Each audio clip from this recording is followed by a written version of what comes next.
கர்த்தருடைய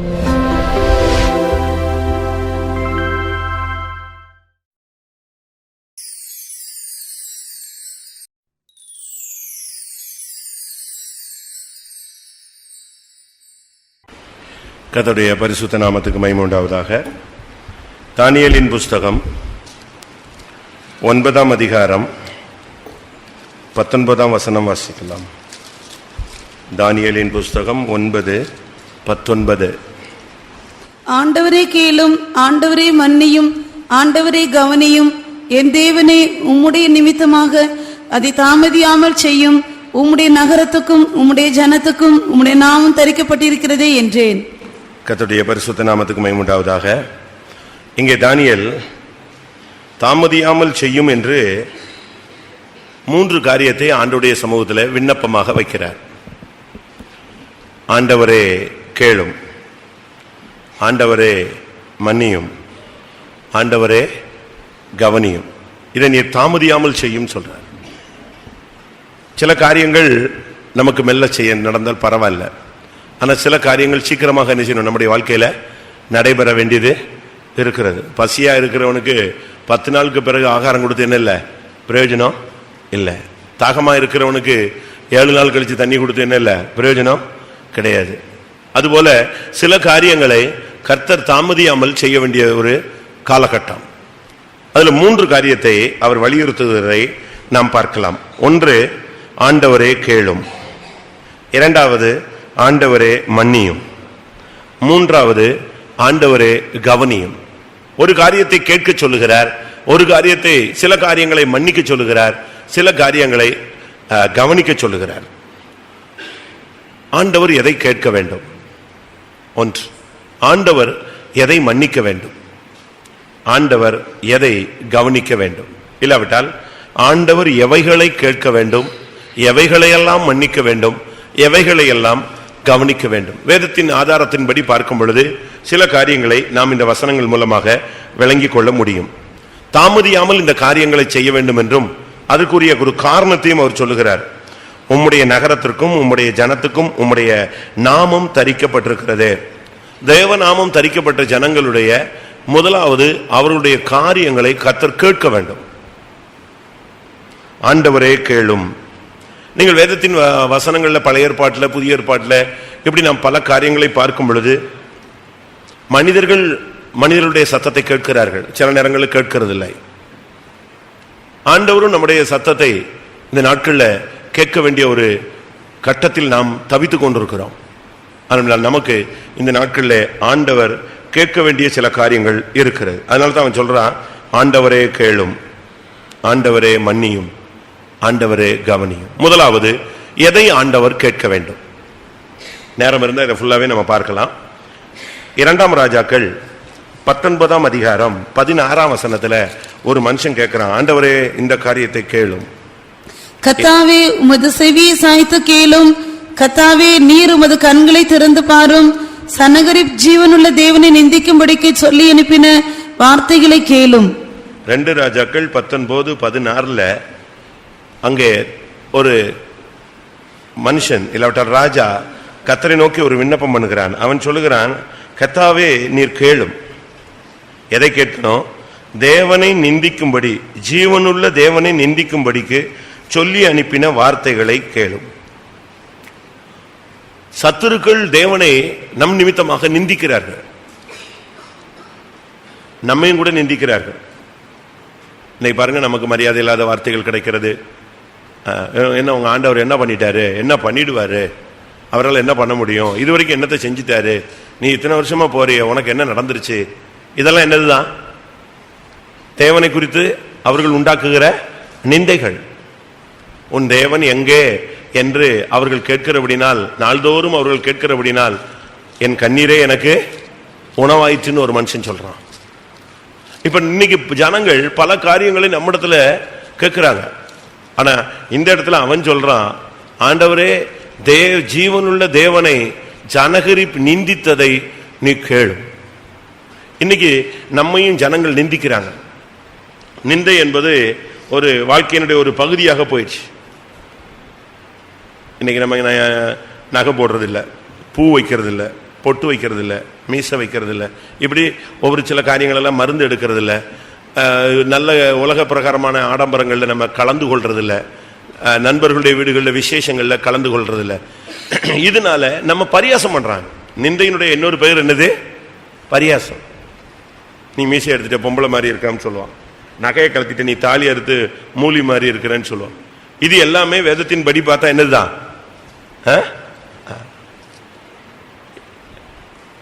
ராஜாக்களின் புஸ்தகம் 2 ராஜாக்கள் 2 அதிகாரத்தில் 23 வசனத்தில், அவன் அவ்விடத்தை விட்டு பெத்தேலுக்கு போனான். அவன் வழி நடந்து போகையில் பிள்ளைகள் பட்டணத்திலிருந்து வந்து அவனை பார்த்து மொட்டை தலையா ஏறிப்போ, மொட்டை தலையா ஏறிப்போ என்று சொல்லி நிந்தித்தார்கள். அங்க பாருங்க, அவனை பரியாசம் பண்றாங்க. எலிசாவுக்கு முடி கம்மி, நம்மள மாதிரி ஹேர் ஸ்டைல் பண்ணிட்டுலாம் அலையிறது ஆள் கிடையாது. அவனுக்கு என்ன கிடையாது? முடி கிடையாது, மொட்டை தலை.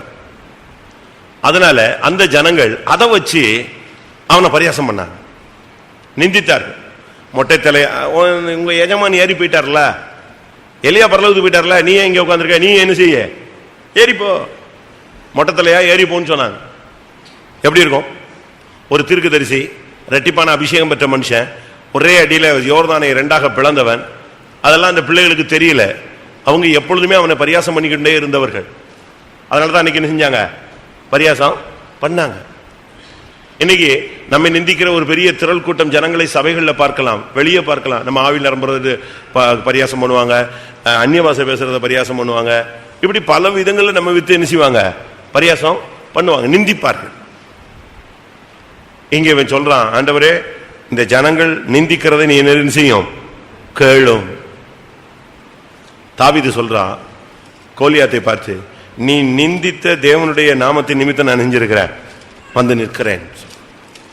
ஏனென்றால் ஜீவனுள்ள தேவனை அவன் பயங்கரமாக நிந்தித்தான். கடவுளால் என்ன செய்ய முடியும்? நான் ஒத்தைக்கு வர்றேன், உங்க கடவுள் யாரையாவது ஒரு ஆளை கொண்டு வர சொல்லு. யார் சொன்னது? கோலியாத்து சொன்னான். ஏன் போட்டு சண்டை போட்டு சாகணும்? ரத்தம் சிந்தவே வேண்டாம். நான் ஒரு ஆள், உங்க சைடில் ஒரு ஆள், ஒத்தைக்கு மோதுவோம். நீங்க ஜெயிச்சிட்டீங்கன்னா நாங்க எல்லாரும் என்னது? அடிமை. நாங்க ஜெயிச்சிட்டோம்னா நீங்க எல்லாரும் எங்களுக்கு அடிமை. எப்படிப்பட்ட கான்செப்ட் பாத்தீங்களா? பிசாசு கரெக்டா கொண்டு வந்து நிப்பாட்டிட்டான். இந்த ஜனங்கள் 40 நாள் ஓடிக்கிட்டே இருந்தாங்க. ஆனா 40 நாளும் அவன் யாரை நிந்தித்தானான் பைபிள் சொல்லுது? தேவனை நிந்தித்தான். 1 சாமுவேல் 17 அதிகாரம் 45 வசனத்துல தாவீது நான் யார் நிமித்தம் வருகிறேன் என்று சொல்லுகிறான். அதற்கு தாவீது பெலிஸ்தரை நோக்கி, நீ பட்டயத்தோடும் ஈட்டியோடும் கேடகத்தோடும் என்னிடத்தில் வருகிறாய், நானோ நீ நிந்தித்த இஸ்ரவேலுடைய இராணுவங்களின் தேவனாகிய சேனைகளுடைய கர்த்தரின் நாமத்திலே உன்னிடத்தில் வருகிறேன். இவன் யாரை நிந்தித்தான்? ஜீவனுள்ள தேவனை. அவன் சொல்றான், நீ நிந்தித்த இராணுவங்களின் தேவனுடைய நாமத்தில் நான் வருகிறேன். 25 வசனம் பாருங்க. அந்நேரத்திலே இஸ்ரவேலர் வந்து நிற்கிற அந்த மனுஷனை கண்டீர்களா? இஸ்ரவேலை நிந்திக்க வந்து நிற்கிறான். இஸ்ரவேலை நிந்திக்க வந்து நிற்கிறான். இஸ்ரவேலை நிந்திக்கிறது எவ்வளவு பெரிய குற்றம்! தேவனை நிந்திப்பது எவ்வளவு பெரிய குற்றம், ஒரு குற்றம். நீங்க யோசிச்சு பாருங்க. நம்முடைய வாழ்க்கையில் இந்த நாட்களில ஆண்டவர் இதை கேட்கணும்னு அவன் சொல்றான். ஆண்டவரே உம்மை நிந்திக்கிற நிந்தையை என்ன செய்யும்? கேளு. ஆண்டவரே கேளுன்னா என்னத்தை கேட்க சொல்றாரு? ஃபர்ஸ்ட் உனக்கு விரோதமாய் சத்துரு பேசின வார்த்தைகளை என்ன செய்யறாரு? கர்த்தர் கேட்கிறார். ஆண்டவரே கேளும். இன்னைக்கு நிந்திக்கிறவங்க சத்ருவா இருந்தா கூட பரவாயில்ல. சங்கீதத்தில் அப்படி ஒரு வசனம் உண்டு, என்னை நிந்தித்தவன் சத்ரு. நிந்திக்கிறது ஒரு பகுதி இருக்கு, இன்னொரு யாரும் நிந்திக்கிறா? சங்கீதம் 55:12 என்னை நிந்தித்தவன் சத்ரு அல்ல, அப்படி இருந்தால் சகிப்பேன். என்னை நிந்தித்தவன் யாரப்போ? வாசிங்க. எனக்கு விரோதமாய் பெருமை பாராட்டினவன் என் பகைஞன் அல்ல, அப்படி இருந்தால் அவனுக்கு மறைந்திருப்பேன். எனக்கு சமமான மனுஷனும் என் வழிகாட்டியும் என் தோழனுமாகி நீயே அவன். பாருங்க, இன்னைக்கு யார் நம்ம நிந்திக்கிறா? இன்னைக்கு தேவனை நிந்திக்கிறது ஒரு கூட்டம் இருக்கு. நம்ம நிந்திக்கிறது எல்லாம் யாரு தான்? நம்ம கூட கூட்டத்தில் உட்கார்ந்து இருக்கவங்க தான் நம்மளை பரியாசம் பண்றான். நம்ம சர்ச்சில் உட்கார்ந்து இருக்கவங்க தான் நம்மளை குற்றம் சொல்றாங்க. நம்ம ஆளுங்க தான் நம்மளை என்ன செய்யறாங்க? கேள்வி கேட்கிறாங்க. அதனால தான் அவன் சொல்றான், என்னை நிந்தித்தவன் சத்துரு அல்ல, அப்படி இருந்தால் நான் சகித்திருப்பேன். என்னை நிந்தித்தவன் அந்நியனா இருந்தால் நான் ஏற்றுக்கொண்டிருப்பேன். என்னை நிந்தித்தது யாரு? என் தோழனும் என் வழிகாட்டியும் எனக்கு சமமாய் உட்கார்ந்திருந்த நீயும் அல்லவா. ஆனா கர்த்தர் ஒன்னே நிந்திச்சாலும் சரி, தேவனை நிந்திச்சாலும் சரி, அதை அவர் என்ன செய்கிறவர்? கேட்கிற தேவன். அதனால தான் அவன் சொல்றான், என்னை கேளும். இந்த நிந்தைங்கிறது ஒரு வேதனையான ஒரு அனுபவம். ரொம்ப சிம்பிளா நான் இப்ப பிரசங்கம் பண்ணிட்டேன். ஆனா அநியாயமா ஒரு குற்றச்சாட்டு வரும்போது தான் நம்மளால என்ன செய்ய முடியாது, அதை ஏற்றுக்கொள்ள முடியாது. உட்காந்து அழுவாங்க, சாப்பிட முடியாது, தூக்கம் வராது, அப்படியே உக்கி உருகி ஒன்றும் இல்லாமல் போயிடுவாங்க. ஏனண்டா தன்னால சகிக்க முடியாத ஒரு வேதனை. இதை குறித்து சங்கீதக்காரன் சொல்றான், அந்த நிந்தை என் எலும்புகளுக்குள் போனதுன்னு சொல்றான். எலும்பு போச்சு, எலும்புக்குள்ள போச்சுன்னா என்ன நடக்கும்? எலும்பெல்லாம் உருக ஆரம்பிச்சிடும். 42ஆம் சங்கீதம் 10ஆம் வசனம் நினைக்கிறேன். உன் தேவன் எங்கே என்று என் சத்துருக்கள் நாள்தோறும் என்னோட சொல்லி என்னை நிந்திப்பது என் எலும்புகளை உருவ குத்துகிறது போல் இருக்கிறது. எங்க குத்துற மாதிரி இருக்கு? எலும்பு குத்துற மாதிரி இருக்கு உள்ள. தேவன் எங்க? ஏன் அற்புதம் செய்ய சொல்லு, அடையாளம் செய்ய சொல்லு, ஏன் பதில் கொடுக்க மாட்டாரா? நீ தான் டெய்லி கோயிலுக்கு போறீல, எல்லாத்தையும் கலத்திட்டு இல்ல, ஒப்பு கொடுத்துட்டு இல்ல, வேற என்ன இன்னும் செய்யணும்? இப்படிலாம் கேட்பாங்க. அதனாலதான் இங்க இந்த இடத்துல அவர் சொல்றாரு, தானியேல் சொல்றாரு, ஆண்டவரே முதலாவது இந்த சத்துருக்கள் நிந்திக்கிற நிந்தை என்ன செய்யும்? நீர் கேளும். உங்களுக்கு விரோதமா எப்படி பேசியிருக்காங்களா? நான் இதெல்லாம் லோடு கணக்கா, லாரி கணக்கா வாங்கியிருக்கிறேன். ஒவ்வொரு இடத்துலையும் என்னெல்லாமோ பண்ணுவாங்க. நம்ம நன்மை செய்வோம், அது என்ன செய்யும்? வேற மாதிரி எடுத்துக்குவாங்க. சில இடங்கள் நம்ம தீமை செய்வோம், அது மாட்டிக்கும். நன்மை செய்யணும் மாட்டிக்கிறோம், தீமை செஞ்சோம் மாட்டிக்கிறோம். நம்ம ஏதோ ஒரு வியூவில் செய்வோம், அது வேற வியூவில் என்ன செய்யும்? திரும்ப வந்துடும் நமக்கு விரோதமாக. நிந்தைகள் என்பது கிறிஸ்தவ வாழ்க்கையினுடைய ஒரு பகுதி.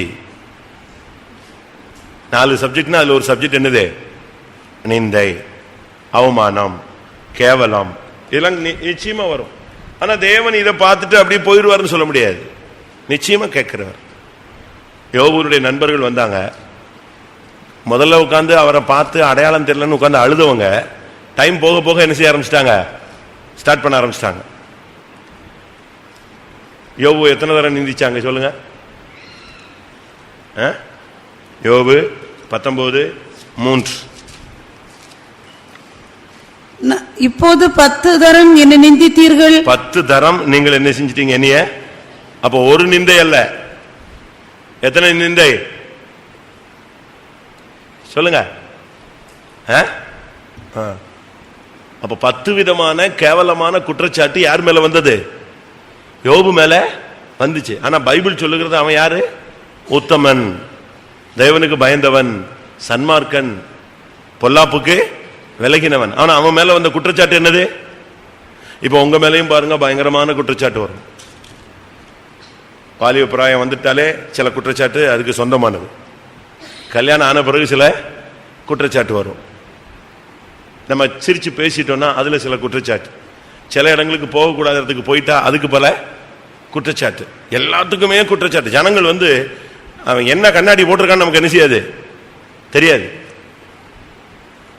இப்ப நீங்க எல்லாம் ஒரு சிலர் எல்லாம் ஃபெக்ஸ் போட்டிருப்பீங்க, அது ஷார்ட்டா லாங்காங்கிறது யாருக்கு தான் தெரியும்?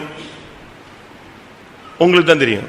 ஒரு சிலர் சும்மா அழகுக்கு போட்டிருப்பாங்க, ஒரு சிலர் தூசி படக்கூடாதுன்னு போட்டிருப்பாங்க, ஒரு சிலர் தன்னுடைய கண்ணு பாதிப்பு தெரிய வெளியே தெரியக்கூடாதுன்னு போட்டிருப்பாங்க, ஒரு சிலருக்கு கண்ணுல இருந்து தண்ணீர் வடியும் அதுக்காக போட்டிருப்பாங்க. அது அவங்களுக்கு தான் செய்யும் தெரியும். ஒரு சிலர் பார்த்தா தான் பார்க்கறது யாருக்குமே தெரியக்கூடாதுன்னு டார்க்கா அடிச்சிருப்பான். உள்ள கண்ணை தேடி பார்த்தா கூட கண் தெரியாது. ஆனா அவங்க கண்ணு உள்ள இருந்து கிளியரா எல்லாரையும் கருப்பா பார்த்துக்கிட்டே இருக்கும். கண்ணாடி கலர் எப்படி இருக்கோ அந்த லெவல்ல தான் என்ன செய்யும், எல்லாமே தெரியும். குதிரைக்கு பச்சை கண்ணாடி போட்டு விட்டா என்ன ஆகும்? குதிரைக்கு பச்சை கண்ணாடி போட்டு விட்டுட்டா புல்லு போடுறவனுடைய தலைமுடியும் புல்லு மாதிரி தான் தெரியும், மீசையும் புல்லு மாதிரி தான் தெரியும், தாடியும் எப்படி தான் தெரியும், புல்லு மாதிரி தான் தெரியும். நீ போட்டிருக்க கண்ணாடி தான் ரொம்ப முக்கியம். கலர். நம்மை பத்தி பல விதங்களில் நிந்திப்பாங்க, ஒரு நிந்தை அல்ல. யோபு சொல்றார், 10 விசை நீங்கள் என்னை நிந்தித்தீர்கள். 10 விதமான குற்றச்சாட்டு. உன் பிள்ளைலாம் ஏன் செத்துச்சு தெரியுமா? உன் பிள்ளைங்கள்லாம் தேவனுக்கு விரோதமா பாவம் செஞ்சாங்க, அப்படி ஒரு வசனம் இருக்கு. அதனால செத்திருக்கலாம் அப்படின்னு ஒரு கொஸ்டினை வச்சுதான் பேசினாங்க. அப்போ ஒவ்வொரு பாயிண்ட் வரும்போதும் அவனுக்கு என்ன வரும்? அவனே 10 பிள்ளை செத்து போச்சுன்னு இருக்கான், இப்ப செத்து போனதுக்கு இவங்க காரணம் சொல்றானா? எப்படி இருக்குன்னு யோசிச்சு பாருங்க. ஒவ்வொன்றும் ஒவ்வொரு பாயிண்ட் அவனை வேதனைப்படுத்தினது. ஆனா வேதம் சொல்லுகிறது யார் நம்ம நிந்திச்சாலும், ஆண்டவர் தன்னை நிந்திச்சாலும், இல்லாவிட்டா ஜனங்கள் தன்னுடைய ஜனங்களை நிந்தித்தாலும், ஆண்டவர் நிந்தித்தாலும், ஆண்டவர் என்ன செய்றார்? அதை கேட்கிறார். எசேக்கியேல் 35:12. இஸ்ரவேலின் மலைகள் பாழாக்கப்பட்டு எங்களுக்கு இரையாக கொடுக்கப்பட்டது என்று நீ அவைகளுக்கு விரோதமாய் சொன்ன உன் நிந்தனைகளை எல்லாம் கர்த்தராகிய நான் கேட்டேன் என்று அப்பொழுது அறிந்து கொள்வாய். ஆண்டவர் சொல்றாரு பாத்தீங்களா, நீ எனக்கு அவைகளுக்கு விரோதமாய் சொன்ன உன் நிந்தனைகளை எல்லாம் நான் என்ன செய்தேன்? கேட்டேன். இவன் சொல்றான், ஆண்டவரே கேளும். கேட்டாரா இல்லையா? உங்களுக்கு விரோதமா யாராவது ஏதாவது சொல்லிட்டாங்க, அப்படி பண்ணிட்டாங்க, எப்படி பண்ணிட்டாங்கன்னு சொன்னா நீங்க ஆண்டவரே அதை கேளுன்னு சொல்லுங்க. நீங்க அதை வச்சுக்கிட்டு அப்படியே உட்காந்து, ஏசப்பா இப்படி சொல்லிட்டாங்களே, நான் அதோட ஊழியத்தை விட்டு போயிடலாம், கோயிலுக்கே போகக்கூடாது, செத்து போயிடலாம் அப்படிலாம் பேசக்கூடாது. என்னைய ஒரு இடத்துல சொல்லிட்டாங்க, காசு பயங்கரமா சேர்த்து வச்சுட்டாரு, புறப்பட்டுட்டாருன்றான். எப்படி இருக்கும்? காசு ரொம்ப சேர்த்துட்டாரு, கிளம்பிட்டாரு அப்படின்னு. நான் எங்க கிளம்புறேன்? நான் தான் ஃபெய்த்தோட தானே இருக்கேன். இவன் எழுதி போட்டான். சென்ட்ரல் பாஸ்டர் வாசிச்சுட்டு, நீ என்னப்பா காசுலாம் சேர்த்து வச்சுட்டு கிளம்பிட்டியான்னு. நான் சொன்னேன், ஃபெய்த்தோம் வாங்க, ஏன்ட்ட இப்போ பேக்கில் பாருங்க, அவங்க சொன்ன அமௌண்ட் இருக்கான்னு பாருங்க ஃபர்ஸ்ட். அவன் லட்சக்கணக்கில் சொல்லியிருக்கான், என்கிட்ட 1000 கணக்கில் தான் என்ன செய்யுது, பணமே இருக்கு. இப்படிலாம் வரும். நான் அதை வந்து ரொம்ப டேக் இட் ஈஸியாக எடுத்துக்கிட்டேன். அப்படியே உடனே அப்படியே சொல்லிட்டாங்க, உடனே 3 நாள் உபவாசம், 7 நாள் அப்படியே தண்ணி குடிக்காமலாம் நான் இல்லை. நான் ஒரு நாள் கூட உபவாசம் எடுக்கல. நான் சிரிச்சுக்கிட்டே போயிட்டேன். சரி ரைட்டு, ஏதோ ஒருத்தன் என்ன செய்யறான், பைத்தியம் பிடிச்சிச்சு அவனுக்கு ஒருத்தனுக்கு, அவன் என்ன செய்யறான், பண்றான். அது ரொம்ப சிம்பிளா எடுத்துக்கிட்டேன், ரொம்ப சீரியஸாவே எடுத்துக்கல. நீங்க என்ன செய்வீங்க? அவ்வளவுதான். உடனே எழும்ப மாட்டான், ரூமை விட்டு வெளியே வர மாட்டான், கதவை பூட்டிக்குவான், ஜன்னலை பூட்டிக்குவான், பாத்ரூம்ல போய் பூட்டிக்குவான், வெளியே வர மாட்டான். ஐயோ என்னை சொல்லிட்டான். தாவீதை வந்து சிமை மண்ணள்ளி போட்டு கல்லள்ளி போட்டு இரத்த பிரியனே பேலியாளின் மனுஷனே தொலைஞ்சுவோன்னு சொன்னான். அப்போ அபிசாய் வந்து சொல்றான், வெட்டிட்டோம், ஒரே வெட்டிட்டுமா, இவன் நம்ம இருக்கிற டென்ஷன்ல இவன் வேற மண்ணள்ளி போட்டுட்டு இருக்கான்னா. அப்ப அதுக்கு என்ன சொன்னான் தாவீது? நீ போய் தாவீதை ஏசுன்னு சொல்லி ஆண்டவர் இவனை நெஞ்சிருக்காரு, ரெடி பண்ணி அனுப்பி இருக்கிறாரு. அதனால அவன் அந்த வேலையை செய்யறான், செய்யட்டும். அதே மாதிரி நம்ம மேலையும் வரும். இதை விட இன்னொரு விசித்திரமான ஒரு குற்றச்சாட்டை சொல்றேன். ஒரு குழந்தைய தூக்கி வச்சிருந்தாங்க. நான் செஞ்ச தவறு, ஒரு குழந்தைய தூக்குனேன். நான் அப்போ வந்து ஒரு ஃபெய்த்தம்ல ஈசி சேர்ல அப்படி சாஞ்சி படுத்திருந்தேன். ஒரு பிள்ளை வந்து தன்னுடைய குழந்தைய கொண்டு போனா, விசுவாசி பொண்ணு. என்கிட்ட யாரோ ஒரு விசுவாசி பேசிக்கிட்டு இருந்தான். நான் கொண்டா அந்த குழந்தையன்னு சொன்னேன், கொடுத்தா. நான் அதை அப்படி வச்சேன். அது எங்க நிற்கும்? ஈசி சேர்ல இருந்தா என் நெஞ்சு மேல நின்றுச்சு. இதுதான் எனக்கு பிடிச்ச சனியை. அது செஞ்சது தப்பாவோ இருக்கலாம், பிரமாணத்தின்படி அது என்ன செஞ்சிருக்கலாம், ஊழியக்காரன் பிள்ளைய குழந்தைகளை தூக்கக்கூடாது. சரி ரைட். நான் அன்னைக்கு எந்த இதுலையோ செஞ்சுவிட்டேன். ஒரு ட்ரிப்பு அது கிட்ட இருந்தவன் கிளப்பி விட்டானா, இல்லை அவளே போய் கிளப்பி விட்டாளா, என்னவோ தெரில, அழகா வெடிச்சுது. அது அட்டகாசமா வெடிச்சுது. இன்னைக்கு வரைக்கும் வெடிச்சுக்கிட்டு இருக்கு. நான் நாசரேத்து வந்த பிறகு, நான் சொல்றது வந்து 15 வருஷத்துக்கு முன்னால, நாசரேத்தில் ஒரு வீட்டில் டெத் வீட்டில் இருக்கிற ஒருத்தன் ஃபோன் அடிச்சு சொல்றான், என்னென்ன உங்க மேல அடுத்த ஒரு ஸ்கட்டு புறப்பட்டு வருதுன்னா. இல்லை இது 15 வருஷத்துக்கு முன்னால உள்ளதுடா. ஆமா, அது இப்போ ரினியூ ஆயிருக்குன்னா. சரி ரைட். நான் இப்போ ஒரு டெத் வீட்டில் இருக்கேன், எனக்கு இதுதான் மண்டையில் ஓடிக்கிட்டு இருக்கு. நீ இப்போ இந்த கதை என்ன செய்யாது, என் மண்டையில் ஏறாது. எப்படி இருக்கும் யோசிச்சு பாருங்க. இதெல்லாம் உலகத்தில் அதுவாட்டுக்கு விடுவான். அவனுக்கு என்னங்க, ஒருத்தவன் ஆண்டவர் மண்ணுனால எல்லாம் உண்டாக்குனாரு, எதை ஊதி விட்டாரு, ஜீவ சுவாசம். நம்ம ஆளுங்களும் அந்த வேலையை ரொம்ப ஸ்பீடா செய்வான். ஒருத்தன் கண் வைப்பான், ஒருத்தன் மூக்கு வைப்பான், ஒருத்தன் வாய் வைப்பான், ஒருத்தன் காது வைப்பான், டப்பன்னு வைப்பான். சரட்டுன்னு வந்தவன் அது உனக்கு தெரியுமான்னு ஒரு ஊதுவான் பாருங்க, சரன்னு. அதுக்கு பிறகு அது நிழல் உலகத்துல உலாவ ஆரம்பிச்சிடும். நான் பார்த்தேன், அங்க பார்த்தேன், இங்க பார்த்தேன், அதை பார்த்தேன், இதை பார்த்தேன். நிந்தனைகள். அதனாலதான் இவன் சொல்றான், ஆண்டவரே அது என்ன செய்யும், நீரே கேளும். நான் ஒரு ஜெபம் மட்டும் பண்ணேன், ஆண்டவரை இப்படி கிளப்பி விட்டானே, இப்படி சொல்லிவிட்டானே, இவனை எனக்கு காட்டணும். நானும் ட்ரை பண்ணி பார்த்தேன், அவன் கிடைக்கவே இல்லை. என்ன பண்றேன்னு எனக்கு தெரியல. இப்படி சொல்லிட்டானே, இப்படி சொல்லிட்டானே, லெட்டர் போட்டு விட்டானே, இப்படிலாம் பண்ணிட்டானே. இது யாரு, ஆனா பொண்ணா, விசுவாசியா அவிசுவாசியா, எந்த ஊர்ல இருந்து போட்டான், இப்படி குழம்பிக்கிட்டே இருந்தேன். கடைசியில் நான் ஒரு ஜெபம் பண்ணி விட்டேன், எனக்கு அவனை பார்க்கணும். எப்படி பார்க்கறது, அவனை எப்படி கண்டுபிடிக்கிறது? அவனுக்கு காலில் அடிபடணும். அப்போ நான் கண்டுபிடிச்சிடுறேன். என்னுடைய சின்ன வயசு, அப்போ ரொம்ப நான் சின்ன வயசில் இருந்தேன், எல்டராயிட்டேன். 30-32 வயசு இருக்கும். ஆனால் ஒரு ஆசை, என்னது, யாரை பார்க்கணும்? நம்மளை பண்ணவனை பார்க்கணும் அப்படின்னு நான் ஜெபம் பண்ணேன். அடுத்த வாரம் ஒரு ஆட்டோ கவுந்து கடைசியாக ஒரு விசுவாசி கால் கையெல்லாம் சுத்தமாக நொறுங்கி போயிட்டு வந்துட்டான். எனக்கு அவன் தானான்னு கேட்டால் அவனை போய் எப்படி கேட்குறது? அடுத்த கொஸ்டின். அவன் காலெலாம் ஒடிஞ்சு போச்சு. நான் தான் போய் ஆஸ்பத்திரிலாம் பார்த்தேன். பாவம் செலவுக்கெல்லாம் காசு கொடுத்துட்டு வந்தேன். சரி, நம்ம ஜபத்தில் தான் ஆயிட்டானோன்னு ஒரு டவுட் ஆயிடுச்சு. அவன்கிட்ட போய் அதை கேட்கவும் முடியாது. திருப்பி நான் ஒரு 5 வருஷம் கழிச்சு 3 வருஷம் கழிச்சு இன்னொரு இடத்துல இருக்கும்போது என்னை பார்க்க வந்தாங்க. அப்பவும் லேசா இந்த சப்ஜெக்டை, இந்த ஜப பாயிண்ட் சொல்லலை, இன்னைக்கு தான் சொல்றேன், 20 வருஷம் கழிச்சு சொல்றேன். அன்னைக்கு திருப்பி அவன்கிட்ட லேசா கேட்டேன், இப்படிலாம் பண்ணிட்டாங்களா உங்க சபையில் நான் ஊழியம் செய்யும்போது? அதான் தெரியவே இல்லைண்ணா. என்னடா இவன் தானே அடிபட்டுருக்கான், இவனே தெரியலங்கிறான், இவன் பொய் சொல்றானா உண்மை சொல்றானா? யோசிச்சு பாருங்க. உங்களுக்கு விரோதமா இப்படிலாம் வந்திருக்கா? 1 or 2? வாலிப வயசு வந்துருச்சுன்னா நிந்தைகள் என்ன இதாயிடும்? ஒரு சப்ஜெக்ட். அதுல ரொம்ப கவனமா நம்ம போகணும். அநியாயமா குற்றம் சாட்டிட்டா நீங்க பாக்கியவான்கள், நியாயமா குற்றம் சாட்டப்பட்ட நீங்க யாரு? குற்றவாளிகள். நன்மை செய்து தீமை அனுபவிக்கலாம், தீமை செஞ்சு என்ன செய்யக்கூடாது? பாடு அனுபவிக்க கூடாதுன்னு பேதுருல வாசிக்கிறோம். அதனால முதலாவது ஆண்டவர் கேட்க வேண்டிய காரியம் கேளும் அப்படின்னா நம்முடைய நிந்தைகளை அவர் கேட்கிறார், கேட்க வேண்டும். இரண்டாவது 84ஆம் சங்கீதம் 8ஆம் வசனம். 84ஆம் சங்கீதம் 8ஆம் வசனம். சேனைகளின் தேவனாகிய கர்த்தாவே, என் விண்ணப்பத்தை கேளும், யாக்கோபின் தேவனே செவிகொடும். என் விண்ணப்பத்தை கேளும். இரண்டாவது நம்முடைய விண்ணப்பம் ரொம்ப முக்கியமானது. நம்முடைய விண்ணப்பம், அதாவது ஜெபம்னு சொல்லலாம்னு வச்சுக்கோங்களேன். ஆண்டவரே என்னுடைய விண்ணப்பத்தை கேளும், இல்லாவிட என்னுடைய ஜெபத்தை கேளும். 119ஆம் சங்கீதம் 145ஆம் வசனம். முழு இருதயத்தோடும் கூப்பிட்டேன், கர்த்தாவே என் ஜெபத்தை கேளும். பாத்தீங்களா? என்னுடைய ஜெபத்தை கேளும். என்னுடைய அதாவது ஜெபத்தினுடைய ஒவ்வொரு பகுதி தான் விண்ணப்பம், வேண்டுதல், ஸ்தோத்திரம், பிரார்த்தித்தல், அபயமிடுதல், அலறுதல், புலம்புதல், கண்ணீர் விடுதல். இது எல்லாமே எதனுடைய ஒவ்வொரு பகுதி? ஜெபத்தினுடைய ஒரு பகுதி தான். இன்னும் சொல்ல போனா 119ஆம் சங்கீதம் 149ஆம் வசனத்தை பாருங்க. உம்முடைய கிருபையின்படி என் சத்தத்தை கேளும். சத்தத்தை கேளும், ஜெபத்தை கேளும், என் விண்ணப்பத்தை கேளும். ஆண்டவர் நம்முடைய இரண்டாவது நம்முடைய காரியங்களை கேட்க வேண்டியது. ஆண்டவரே கேளும்னா நம்ம நிந்தித்தது, தேவனை நிந்தித்ததை கர்த்தர் கேட்கணும். அது நம்ம மனசுல ஒரு ஆறாத ஒரு வடு மாதிரி இருக்கு, உள்ளுக்குள்ளேயே இருக்கும். இப்படி சொல்லிட்டாங்களே சொல்லிட்டாங்களே சொல்லிட்டாங்களே சொல்லிட்டாங்களே, அதை கர்த்தர் கேட்கணும். கேட்டார்னா முடிஞ்சிருச்சு. இரண்டாவது நம்முடைய விண்ணப்பம் கேட்கப்படணும், நம்முடைய ஜெபங்கள் கேட்கப்படணும், நம்முடைய சத்தத்தை கேட்கணும். இன்னைக்கு அநேக ஜெபங்கள் கேட்கப்படலை, அதான் சொல்றேன், அதுக்கு தான் காரணம் சொல்றேன். அநேக ஜெபங்கள் என்ன செய்யறது இல்ல, கேட்கப்படலை. ஏசாயா 1ஆம் அதிகாரத்தில் சொல்லி இருக்கிறது, நீ மிகுதியாய் ஜெபம் பண்ணு, ஆனா நான் கேட்க மாட்டேன்ட்டாரு. அப்ப அப்படி ஒரு ஜெபம் பண்ணிட்டு கிடந்துட்டு கத்திட்டு கிடந்து என்ன பிரயோஜனம்?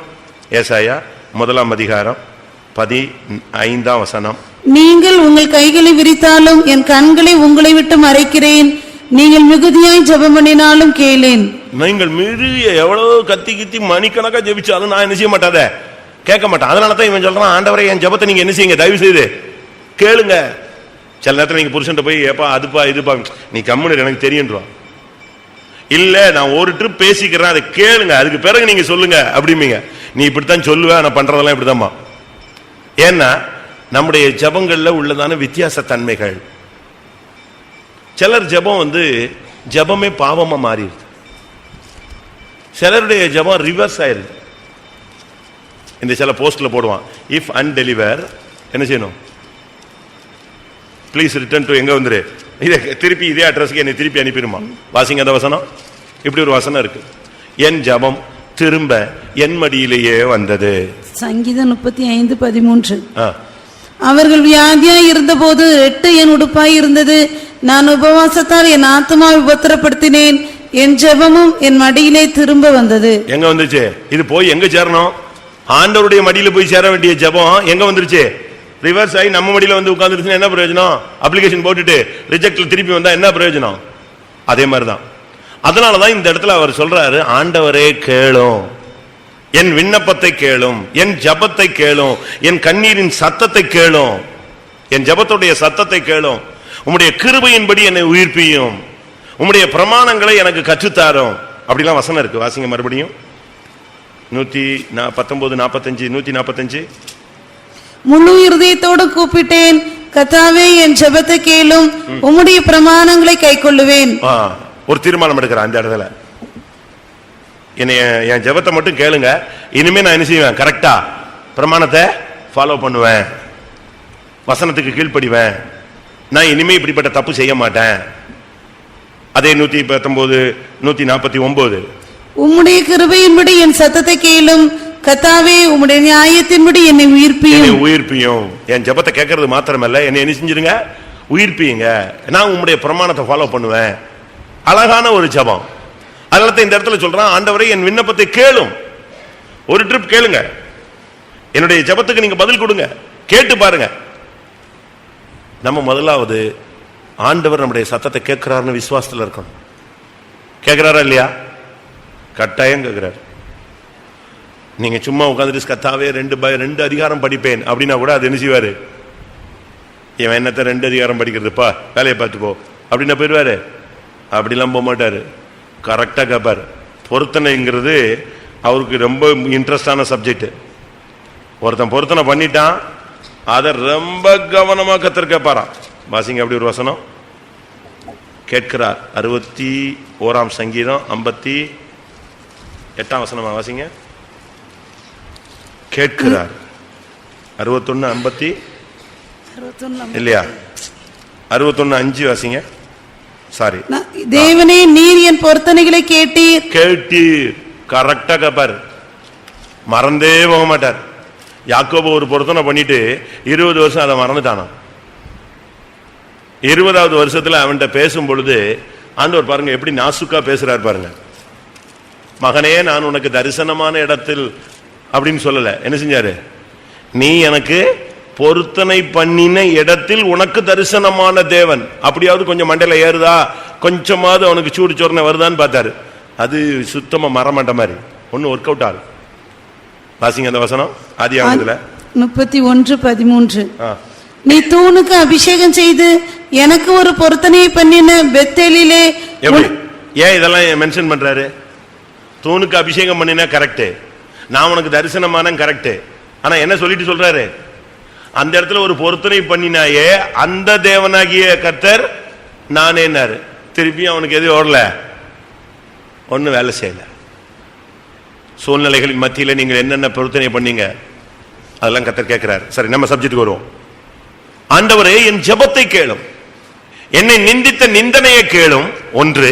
2வது என்னுடைய ஜெபத்தை கேளும். 3வது எரேமியா 18:19. எரேமியா 18:19. கர்த்தாவே நீர் என்னை கவனித்து என்னோட வழக்காடுகிறவர்களின் சத்தத்தை கேளும். வழக்காடுகிறவர்களின் சத்தம். முதலாவது நிந்தித்தவர்களுடைய சத்தத்தை கேளும். 2வது யாருடைய சத்தம்? வழக்காடுகிறவருடைய சத்தம். இன்னைக்கு நமக்கு நம்மோட பயங்கரமா வழக்காடுறாங்க. மற்ற சபக்காரன் வழக்காடுறான், நம்ம சபக்காரனை வழக்காடுறான், ஊழியக்காரனும் வழக்காடுறாங்க, விசுவாசிகளும் வழக்காடுறாங்க. இன்னைக்கு பாருங்க, இந்தியாவில் எத்தனையோ ஆயிரம் வழக்குகள் என்ன செய்யுது கோர்ட்ல அப்படி தேங்கி கிடக்குது. எத்தனையோ ஆயிரம் வழக்குகள். இப்ப சமீபத்தில் ஒரு புதுசா ஒரு சட்டம் கொண்டு வந்திருக்காங்க. என்ன அதாலத்தா, லோக் அதாலத் ஒரு புதுசா ஒன்று கொண்டு வந்திருக்காங்க. அதாவது எல்லா கேஸையும் ஜெயில போய் உட்காந்தே விசாரிக்கிறது. இப்படி அப்படி விசாரிச்சதுல இப்போ எத்தனையோ வருஷமா உள்ள கிடந்தவெல்லாம் எங்க வந்துட்டான்? போன வாரம் வெளியே வந்துட்டான். ஆயிரக்கணக்கான பேர். ஏன்னா இது விசாரணை சீனியாரிட்டியில போட்டு விட்டா இவன் ஜெயில கிடந்தே செத்து போயிடுவான். இப்ப கவர்மெண்ட் ஒரு புது சிஸ்டம் கொண்டு வந்து பட்ட அவ்வளோ கேஸையும் வழக்கு எல்லாத்தையும் விசாரிக்கிறது.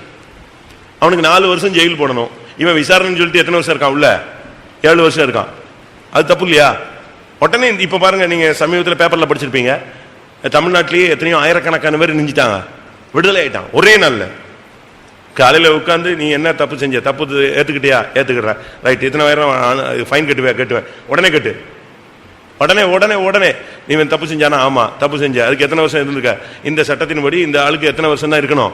6 மாசம் தான். 1.5 வருஷம் இருக்கான், வெளியே அனுப்பு.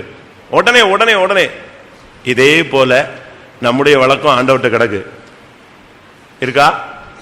பைபிள்ல சொல்லி இருக்கிறது சீயோனின் வழக்கு, விதவையின் வழக்கு, ஏழையின் வழக்கு, இப்படிலாம் பல வழக்குகளை பத்தி பைபிள் சொல்லுது. ராகேல் சொல்றா என்னுடைய வழக்கு, ராகேலுக்கு ஒரு வழக்கு இருக்கு.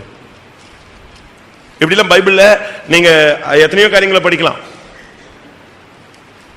ஆண்டவர் சொல்றாரு யூதாவோடு எனக்கு ஒரு வழக்கு இருக்குன்னு. அவன் பண்ண சேட்டைக்கு என்னது? ஆண்டவருக்கு வழக்கு யார் மேல இருக்கு? யூதாவிட்ட சொல்றாரு உன்னோட எனக்கு ஒரு வழக்கு இருக்கு. இப்படி பார்த்தா நம்மோடு வழக்காடுகளுடைய சத்தத்தை, வழக்காடுறவன் என்ன சொல்றான்? உன் மேல குற்றம் சொல்றான். வழக்காடுறவன் என்ன சொல்றான்? நமக்கு ஆப்போசிட் டீம் என்ன செய்யுது? நமக்கு விரோதமா குற்றம் தானே சொல்றான். அதனால தான் அந்த இடத்துல சொல்லி இருக்கிறது ஆண்டவரே எங்களோடு வழக்காடுகளுடைய சத்தத்தை நீர் கேளும். என்னோடு வழக்காடுகளின் சத்தத்தை கேளும். வழக்காடுறவன் என்ன சொல்லுவான்? நீ பரிசுத்தவன் சொல்லுவான். என் இடத்த எடுத்துட்டான், என் பணத்தை எடுத்துட்டான், என் வாழ்க்கையை கெடுத்துட்டான், இவன் விசுவாசியா, இவன்லாம் பைபிள் தூக்க லாயக்கா, இவன் ஏன் பெந்தேகோஸ்துக்கு போறான் சொல்றானா? இன்னைக்கு இதுதான் சொல்லி கொடுத்தாங்களா அப்படிமாங்க. நீங்க கூட்டம் முடிச்சுட்டு இன்னைக்கு ஒரு ருத்ரதாண்டவன் வீட்டில் போய் ஆடிட்டீங்கன்னா என்ன நடக்கும்? ஓஹோ இன்னைக்கு இதுதான் சொல்லி கொடுத்தாங்களா அப்படிமா. உங்களுக்கு இன்னும் ஜுர்ன்னு ஏறும், இன்னும் ஸ்பீட் ஆயிடுவீங்க நீங்க. அப்படிதானே? இங்கே சொல்லி என்னோடு வழக்காடுகளின் சத்தத்தை கேளும். உனக்கு விரோதமாய் பல வழக்குகள் இருக்கிறது, பல வல்லமைகள் போராடுது. பிசாசு போராடுறான், செய்வினை ஆவிகள் வழக்காடுது, இல்ல விழுந்து போன வல்லமைகள் போராடுது. அநியாயமா நமக்கு விரோதமா என்னெல்லாமோ பேசுறாங்க, என்னெல்லாமோ செய்யறாங்க. 3 காரியத்தை கேட்கும்படியாக அவன் சொல்றான். ஆண்டவரே கேளும், என்னை நிந்திக்கிறவருடைய காரியங்களை கேளும், என் ஜெபத்தை கேளும். 3வது என்னோட வழக்காடுடைய சத்தத்தை. கர்த்தர் அந்த சத்தத்தை கேட்டார்னா அவர் வழக்காடுவார். உன்னோடு வழக்காடுகளோடு என்ன செய்வேன்? நான் வழக்காடுவேன். நான் ஒரு கோர்ட்டுக்கு போயிருந்தேன் ஒரு இடத்துல. அங்க 2 வக்கீலும் காரசாரமா வழக்காடுறாங்க. இவன் அவர் லார்ட், அவர் ஆனர், அவர் இவர்னு கத்துறான் போட்டு, அவன் இவன் இல்லவே இல்லைன்ட்டு அவன் கத்துறான். 2 பேரும் பயங்கரமா பேசுறாங்க. அந்த ஜட்ஜி கால் ஊனமான ஆளு. அவரு அழகாக நொண்டி நொண்டி அதில் உட்காந்துக்கிட்டாரு, அந்த ஜட்ஜோட சீட்ல உட்காந்துக்கிட்டாரு. இவங்க புட்டிச்சு கத்துறான் 2 பேரும். ஜனங்களெல்லாம் என்ன நடக்க போகுதுன்னு பார்த்துட்டு இருக்காங்க. ஜட்ஜி பேனாவை சுத்தி விட்டுட்டு இருக்காரு. எல்லாரும் பார்த்துட்டு இருக்காங்க, என்னடா ஜட்ஜி பேனாவை சுத்தி விட்டுட்டு இருக்காங்க. இவங்க 2 பேரும் நிஞ்சிட்டு இருக்காங்க. பயங்கரமான வழக்காடு, ரொம்ப காரசாரமா போகுது. ஜனங்கள்லாம் ஜன்னல்ல, அங்க நானும் ஒரு ஜன்னல் நின்று பார்த்துட்டு இருக்கேன், என்ன பண்ண போறான் அந்த ஜட்ஜின். அவரு அப்படியே சுத்தி விட்டுட்டு சரி 28ஆம் தேதி அடுத்த வாய்தா போயிட்டு வந்துட்டான். இவன் 2 பேரும் கத்தி ஓச்சு போயிட்டாங்க, எந்திச்சு வெளியே வந்துட்டான். இவங்களை கத்த விட்டு அவன் சும்மா போறது இல்ல, அவன் நோட் பண்ணிக்கிட்டே இருக்கான். அவனுக்கு இவங்க கத்துறது முக்கியம் இல்ல, எது முக்கியம்? என்ன பாயிண்ட் இவன் வழக்காடுறான், இவன் நிரூபிக்க பாக்குறானா, இவன் தப்புறதுக்கு பாக்குறானா, இதுதான் நோட். அவ்வளவுதான். ரைட், நோட் பண்ணிக்கிட்டேன். ஓகே, அடுத்த விசாரணை அடுத்த வாரம் 28 போயிட்டு வந்துட்டான். இவன் 2 பேரும் வெளியே வந்துட்டு என்னாச்சு? அதான் போட்டார வாய்தா, போயிட்டு வா, கிளம்பு. அதே மாதிரி ஜட்ஜ்மெண்ட் அன்னைக்கு பாத்தீங்கன்னா அப்படியே கோர்ட் நிசப்தமா இருந்துச்சு. வந்தா டக்கு டக்கு டக்கு டக்குன்னு ஒரு தீர்ப்பு. அவ்வளவுதான். தீர்ப்பு மோசமா இருந்தா பேனா வெனிஞ்சிடுறாங்க. அப்படி நிப்ப டப்புன்னு ஒரு ஒடி ஒடிச்சு தூக்கி போட்டு அடுத்த பேனா எடுத்துவான். தீர்ப்பு கசப்பான தீர்ப்பு. கர்த்தர் இந்த வழக்கெல்லாம் என்ன செய்யறாரு? கேட்கிறாரு. ஏழையின் வழக்கு இங்கே ஏறாது, அம்பலத்தில் ஏறாது. ஆனா எங்க ஏறும்? மேலே ஏறும். ஏனென்றால் அவர் ஐஸ்வர்யவானை மதிக்கிறது இல்லை. பைபிள் அப்படி சொல்லுது. ஏழைகளுடைய வழக்கு அவருக்கு கட்டாயம் என்ன செய்யும்? ஏறும். அவர் நியாயம் விசாரிப்பார், சத்தியத்தின்படி நியாயம் விசாரிப்பார், பக்தி இல்லாதவர்களோடு அவர் வழக்காடுவார். இப்படிலாம் பைபிள்ல சொல்லியிருக்கு. 2வதாக ஆண்டவரே, சப்ஜெக்ட் வாங்க, ஆண்டவரே மன்னியும். ஆண்டவரே கேளும், என்னை நிந்திக்கிறவனுடைய சத்தத்தை கேளும், என்னுடைய ஜபத்தை கேளும், என்னோடு வழக்காடுடைய சத்தத்தை கேளும். அடுத்த பாயிண்ட் என்ன எதுல வர்றாரு? ஆண்டவரே எனக்கு மன்னியும். நம்முடைய பகுதியில் சில காரியங்களுக்கு நம்ம மன்னிப்பு கேட்டே ஆகும். மனுஷன்ட்ட மன்னிப்பு கேட்கறது ஒண்ணு இருக்கு, அடுத்து தேவனிடத்துல மன்னிப்பு கேட்கறது ஒண்ணு இருக்கு. பாஸ்டர் டிவி அழகா சொல்லுவாரு, உன்னை கூட நீ மன்னிக்கணும் பாரு. உனக்கு விரோதமா செஞ்சவங்ககிட்ட மன்னிப்பு கேட்கறது, மன்னிக்கிறது ஒரு பகுதி இருக்கு. நீ யாருக்கு விரோதமா செஞ்சிட்டேன்னா மன்னிப்பு கேட்கறது ஒரு பகுதி இருக்கு. இப்படி சொல்லிட்டே அவர் சொல்றாரு, நீ மன்னிப்பது, மன்னிப்பு கேட்பது. அடுத்த ஒரு பாயிண்ட் சொல்றாரு, உன்னையே நீ மன்னிக்கணும் பாரு. அடுத்த பாயிண்ட் சொல்றாரு, தேவனை நீ மன்னிக்கணும் பாரு. இந்த ரெண்டு சாத்தியமா? உங்களுக்கு இந்த சப்ஜெக்ட் கேட்டிருக்கீங்களா? தேவனை மன்னிப்பது, உன்னை மன்னிப்பது. உன்னை மன்னிப்பதுன்னா இந்த தற்கொலை பண்றவங்களாம் தன்னை மன்னிக்காதனால தான் சாவுறான். ஐயோ நம்ம இப்படி செஞ்சிட்டோமே, இனிமே வாழ முடியாது, வாழக்கூடாது, நான் இருந்து என்ன பயன்? உன் புத்தியனத்துல ஏதோ நடந்துருச்சு, நீ உன்னை என்ன செஞ்சுக்க, உன்னைய நீயே என்ன செய்யணும், உன்னை நீயே மன்னிக்கணும். இப்ப நீச்சல் தண்ணியில ஒருத்தன் போயிட்டு இருக்கான், வெள்ளத்துல போயிட்டு இருக்கான்னா சரி போச்சு ஒருத்தனும் இல்லை அப்படியே முங்கு அப்படின்னா முங்குவான். அந்த உயிர் என்ன செய்யும்? எங்கேயாவது ஒரு ரூட்ல தப்புறதுக்கு இல்லாட்ட காப்பாத்துன்னு அந்த ஜீவன் கடைசி வரைக்கும் துடிச்சுதான் போகும். அதே போல நீ உன்னைய மன்னிக்கணும். உன்னைய மன்னிச்சுட்டீங்கன்னா உனக்கு அந்த சுயா பட்சதாபம் இருக்காது. உன்ன மேலேயே ஒரு இன்ஃபீரியாரிட்டி காம்ப்ளெக்ஸ் போயிடும். உன்னை நீயே மன்னிச்சிருவ, உனக்கு ஒரு தைரியம் இருக்கும், சரி அடுத்த ட்ரிப் நம்ம நெஞ்சிடலாம், ஜெயிச்சிடலாம். அடுத்த ட்ரிப் இந்த தவறு என்ன செய்யக்கூடாது, நமக்கு வரவிட கூடாது. உன்னை மன்னிப்பு. ரெண்டாவது, தேவனை எப்படி மன்னிக்கிறது? அவர்கிட்ட நம்ம மன்னிப்பு தான் கேட்க முடியும். எப்படி தேவனை மன்னிக்கிறது? நம்ம விசுவாசிகள் ஊழியக்காரர்களுக்கு பிரச்சனையே ஆண்டவர் தான். இந்த ஆண்டவர் சரியில்லை, அவனை பண்ணிட்டார், என்னைய விட்டுட்டார், என்னைய கையை விட்டார். ஆண்டவர் மேல கோபம் இருக்கா? இருக்கா இல்லையா? வெளியே சொல்லலனாலும் படுத்துக்கிட்டே புலம்பிக்கிட்டே இருப்பீங்க. 2 பேர் போனோம், அவனுக்கு வேலை கிடைச்சிச்சு, அப்ப எனக்கு கிடைக்கல, அப்ப ஆண்டவர் என்னைய கை விட்டு. இப்ப யார் மேல கோபம் வருது? யோனாவுக்கும் யாருக்கும் பிரச்சனை? யோனாவுக்கும் நினிவே ஜனங்களுக்கும் பிரச்சனையா? நினிவேல யோனா பிடிச்ச அவனை அடிச்சானா? ஒண்ணுமே கிடையாது. அவனுக்கு பிரச்சனையே யார் தான்? என்ன இப்படி பாக்குறீங்க? யோனாவுக்கு யார் மேல வருத்தம்? ஆண்டவர் மேலதான். யோனாவே நீ எரிச்சலா இருப்பது நல்லதோ? அடிச்சுட்டான். யார? ஆண்டவரை விழுந்து கொதறிட்டான். நான் சாகிற வரைக்கும் இப்படி இருந்தா உமக்கு என்ன? நான் தான் வரமாட்டேன்னு ஊரை விட்டு ஊரை ஓடி வேற கப்பல்ல ஏறி எங்கேயோ போய் தொலைஞ்சு என்னைய விட்டுற வேண்டியதானே? திருப்பி இங்க கொண்டு வந்து பிரசங்கம் பண்ண வச்சு அவனை இந்த இப்படிலாம் செய்வீர்னு எனக்கு என்ன செய்யும் ஏற்கனவே தெரியும் அப்படிங்கிறான்.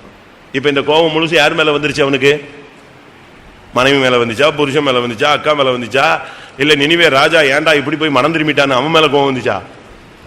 அவனுக்கு முழு கோபம் கர்த்தர் மேலதான். விட்டுருந்தா பேசாம தரிசிச்சு போய் சேர்ந்துருப்பேன். இந்த கப்பலை போட்டு குழப்பி அவனை போட்டு எல்லாத்தையும் போட்டு பண்ணிட்டார். இதே மாதிரி நம்ம ஆளுங்களுக்கு பாதி பேருக்கு யார் மேல கோபம் இருக்கு? ஊழியத்தில் விரக்தி அடைஞ்சவங்களாம் ஐயோ விஷயம் தெரியாம வந்து தொலைஞ்சிட்டனே, என்னை பிடிச்சி இழுத்துட்டு வந்துட்டாரு. ஒருத்தர் சொன்னாரு, வனாந்திரத்தில் நயங்காட்டி என்னை அழைத்து கொண்டு வந்து எங்க விட்டு விட்டாரு? வனாந்திரத்தில் விட்டாரு. அது மாதிரிதான் ரொம்ப பேர் ஆண்டவர் மேல இப்ப ரொம்ப பேருக்கு வழக்கு இருக்கு. இவங்களை பரலோகத்தில் கொண்டு போய் விட்டா என்ன ஆகும்? இப்பவுமே சண்டையை தொடங்கிடுவாங்கன்னு தான் இங்க இருந்து போற ஆளுங்களை பரலோகத்துக்குள்ள விடாம இளைப்பாறும் ஸ்தலத்துல பிரேக் பண்ணி வச்சிடறாரு. நீ இருறான், நீ எங்க போயிடாத, நீ அங்க வந்துடாது. ஆபேல் செத்து போயிட்டான். அவனுக்கு கோபம் யார் மேல? காயின் மேல கிடையாது. யார்கிட்ட கேட்கிறான்? ஏன் ரத்தத்துக்கு நீங்க ஏன் நம்ம பழிவாங்கல? வாசி வெளிப்படுத்தல். செத்து போயிட்டா, செத்து எத்தனை நூற்றாண்டு தாண்டிடுச்சுங்க. இன்னைக்கும் அவன் ரத்தம் நெஞ்சுக்கிட்டு இருக்கு. என்ன பண்றீங்க, என்ன பண்றீங்க? இன்னுமா கண்டுக்கல? இன்னும் நீங்க வரலையா? இன்னும் நியாயம் இருக்கலையா? 6:10 வெளிப்படுத்தல் 6:10. அவர்கள் பரிசுத்தமும் சத்தியமுள்ள ஆண்டவரே, தேவரீர் பூமியின் மேல் குடியிருக்கிறவர்களிடத்தில் எங்கள் இரத்தத்தை குறித்து எதுவரைக்கும் நியாய தீர்ப்பு செய்யாமலும் பழிவாங்காமலும் இருப்பீர் என்று மகா சத்தமிட்டு கூப்பிட்டார்கள். எப்ப இருந்து யாரெல்லாம்? ஆபேல் இருக்கா? பேர் இருக்கா? எவரேயர். ஆபேல் முதல் சகரியா வரைக்கும் எங்க இருக்கு? ஆபேல் முதல் லூக்கா 11:50. ஆபேலின் ரத்தம் முதல் பலிபீடத்துக்கும் தேவாலயத்துக்கும் நடுவே கொலையுண்ட சகரியாவின் ரத்தம் வரைக்கும். லூக்கா 11:50. தெளிவா இருக்கு. ஆபேல் ரத்தம் இன்னும் கூப்பிட்டு இருக்கு ஆண்டவர்கிட்ட. என்ன செய்றீங்க, என்ன செய்றீங்க? அவன் என்னை கொண்டுட்டான், வாழ விடாம நெஞ்சிட்டான், அழிச்சிட்டான், என் வாழ்க்கையவே கெடுத்துட்டான், போச்சே பூமியில ஒரு வாழ்க்கை, அதையும் ஒரே கொஞ்ச நாள்ல காலி பண்ணிட்டான். இப்ப யார் மேலதான் அவனுக்கு வருத்தம்? ஆண்டவர் மேலதான். இப்ப நீங்க சொல்லுங்க, உங்க மேல கோபம் வந்திருக்கா? கோபம் வந்தா யாரையும் அடிக்க முடியாது. ஒரு சிலர் தானாவே போய் டம் டம் டம்னு முட்டிக்குவாங்க. தமிழ்ல நீங்க படிச்சு பாத்தீங்கன்னா சீத்தலை சாத்தனார்னு ஒருத்தர் இருந்தார். தப்பு பண்ணிட்டான்னு என்ன செஞ்சுக்குவான்? படிச்சிருக்கீங்களா தமிழ்? எல்லாம் ஃபாரின்ல இல்ல. தவறு செஞ்சா அந்த எழுத்தாணியை வச்சு நெஞ்சுக்குவான், தலையில குத்திக்குவான். அது என்ன ஆயிரும்? தலையெல்லாம் சீல் பிடிச்சிருக்கும். அதனால அவருக்கு பேர் என்னது?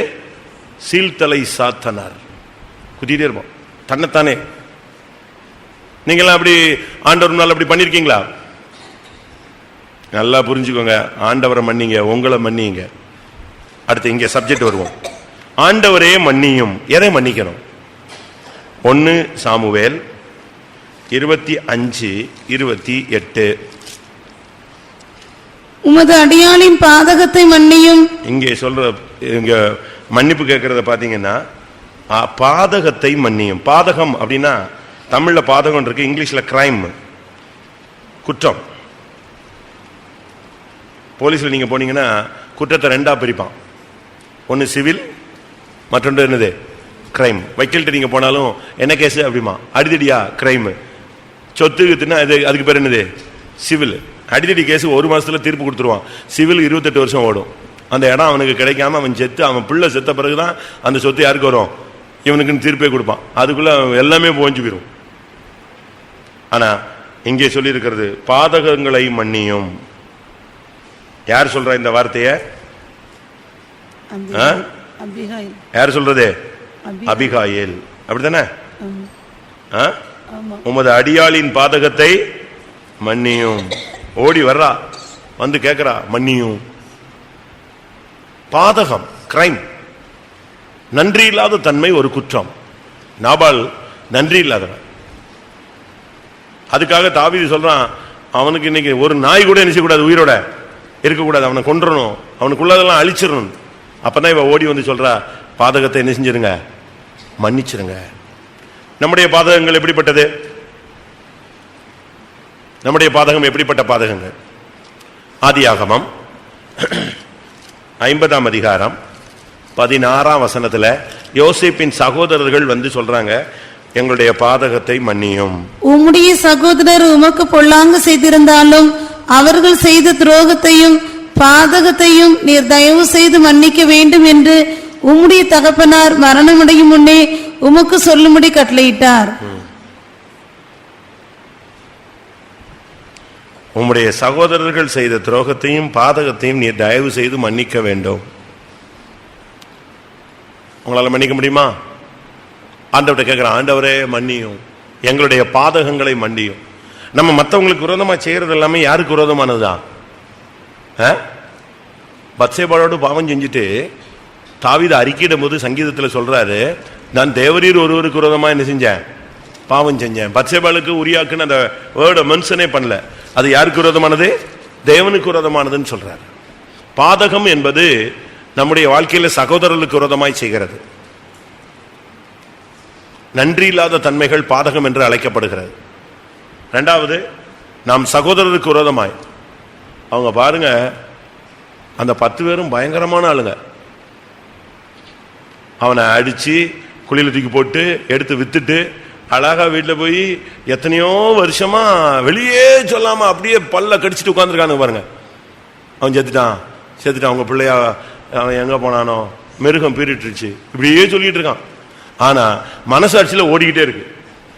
யோசேப்புக்கு முன்னால வந்த உடனே நம்ம அவனுக்கு அன்னைக்கு செஞ்சதுக்கு இன்னைக்கு என்ன செய்யறோம், தண்டனை அனுபவிக்கிறோம். அந்த குற்றம் அவங்க நெஞ்சில நின்றுகிட்டே இருந்துச்சு. குற்றமுள்ள நெஞ்சு குறுகுறுக்குமா.